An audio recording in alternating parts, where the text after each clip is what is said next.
ட்டாங்கன்னா கொஞ்சம் இடைஞ்சல் ஆகிடும். அதுக்காக அரசாங்கம் உதவி பண்ணும். தன்னார்வ தொண்டு நிறுவனங்கள், நிறைய வசதி படைத்தவர்கள் இவங்கெல்லாம் கொஞ்சம் உதவி பண்ணாங்கன்னா அந்த இடம் நிச்சயமாக ஒரு ரெகுலர் இடமா ஆகிடும். ஒரு சேவையாக ஒரு பச்சை கிளிகள் ஹவுஸ் மாதிரி அந்த இடமும் ஒரு கேமரா இல்லாமல் அது 2 பேர் அதுலேயே இருக்குது.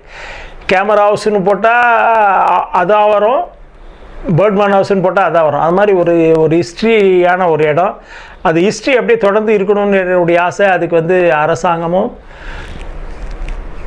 சேவை செய்கிற மனப்பானம் உள்ளவங்க, தொண்டு செய்யணுன்ற மனப்பானம் உள்ளவங்க, உதவி பண்ணுறன்ற மனப்பானம் உள்ளவங்க, அவங்களாம் உதவி பண்ணாங்கன்னா அந்த இடத்த நான் வாங்கிடுவேன். அதுதான் என்னுடைய வேண்டுகோள்.